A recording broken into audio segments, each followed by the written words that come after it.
Assalamualaikum warahmatullahi wabarakatuh. Saya Salwa Altriana, kelas 2A jurusan Ekonomi Syariah, dosen pengampu Bapak Ahmad Otong Bustami, LCMA.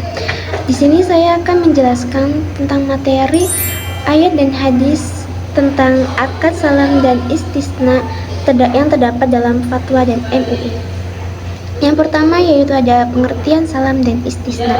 Akad salam yaitu jual beli dengan pembayaran penuh di awal, penyerahan barangnya itu di kemudian hari sesuai spesifikasi yang disepakati dan digunakan dalam kegiatan seperti pertanian, manufaktur, dan perdagangan barang pokok.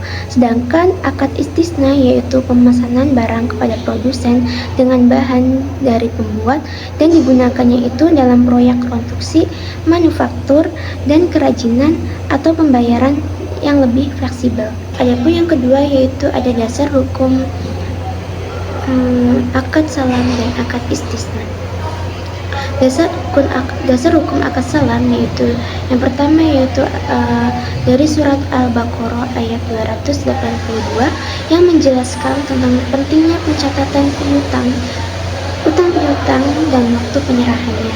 Adapun hadisnya yaitu Rasulullah SAW bersabda bahwa transaksi salamnya itu boleh dilakukan dengan syarat takaran, timbangan, dan waktu yang jelas. Adapun akad istisna yaitu terdapat dalam surat Al-Baqarah ayat 275 yang menyatakan bahwa Allah yang menghalalkan jual beli dan mengharamkan riba. Adapun hadisnya yaitu menyatakan bahwa pekerjaan tangan sendiri dan jual beli yang mabrur adalah usaha terbaik. Hadis riwayat Ahmad At-Tabarani. Adapun fatwa DSN MUI-nya yaitu menyediakan aturan praktis pelaksanaan salam dan istisna yaitu seperti pembayaran, waktu serah, spesifikasi barang, dan penyelesaian sengketa. Yang selanjutnya yaitu ada rukun dan syarat dalam akad salam dan akad istisna. Rukun akad salam yaitu terbagi menjadi 4. Yang pertama yaitu ada akid yaitu pihak akad, dan yang kedua yaitu ada muslamfi yaitu barang, yang ketiga yaitu ada rasulmal yaitu modal, dan yang keempat yaitu ada ijab dan qabul. Adapun syarat dalam akad salam yaitu dibagi menjadi 2. Yang pertama yaitu ada pembayaran dilakukan penuh di awal saat akad, dan yang kedua yaitu ada barang harus jelas spesifikasi, ukuran, dan waktu pembayarannya. Yang kedua yaitu ada akad istisna. Rukun akad istisna yaitu dibagi menjadi 5. Yang pertama yaitu ada mustasni yaitu pemesanan, yang kedua yaitu ada sani atau produsen, yang ketiga yaitu ada masnu atau barang, yang keempat yaitu ada modal, dan yang kelima yaitu ada sigot atau lafaz ijab kabul.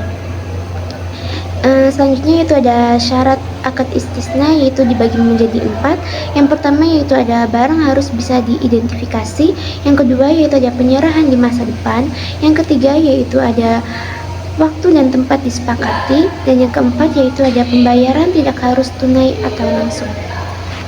Adapun dalil-dalil tambahannya yaitu yang pertama ada hadis Nabi yang menekankan yaitu prinsip keadilan, kejelasan, dan kerelaan kedua belah pihak.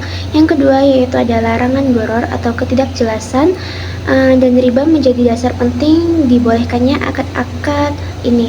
Dan yang ketiga yaitu ada fatwa DSN MUI yang menekankan pentingnya transparansi dan perlindungan hak bagi kedua belah pihak. Selanjutnya yaitu pasti kalian akan bertanya-tanya mengapa akad istisna dibolehkan dalam Islam meskipun barangnya itu belum tersedia saat akad.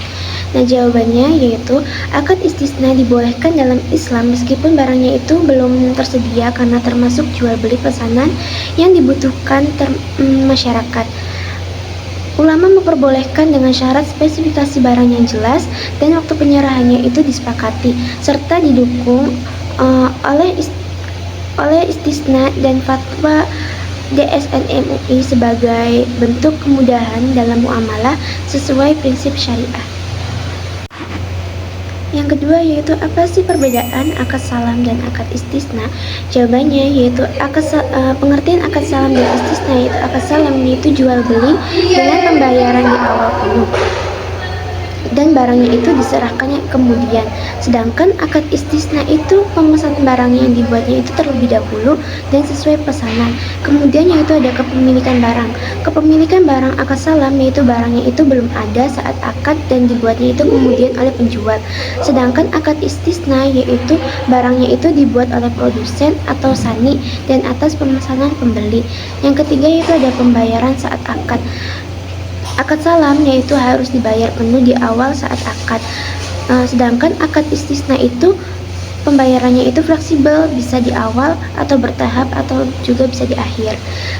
Terus ada jenis barang konsumsi. Akad salam yaitu umumnya untuk komoditas konsumsi seperti pertanian, makanan, dan lain-lain. Sedangkan akad istisna yaitu jenis barangnya itu umum untuk barangnya itu produksi atau proyek, contohnya yaitu rumah, mebel, dan lain-lain. Terus selanjutnya itu ada sifat barang akad salam dan akad istisna. Akad salam ini sifat barangnya itu spesifikasi dalam jumlah harus jelas dan tetap. Sedangkan akad istisna yaitu sifat barangnya itu bisa custom atau disesuaikan atau lebih fleksibel dalam perubahannya. Contohnya yaitu contoh akad salam yaitu membeli 100 kg gandum yang akan dikirimnya itu 2 bulan lagi. Sedangkan akad istisnanya itu contohnya memesan rumah dengan desain khusus yang dibangun dalam 6 bulan. Cukup sekian dari saya. Wassalamualaikum warahmatullahi wabarakatuh.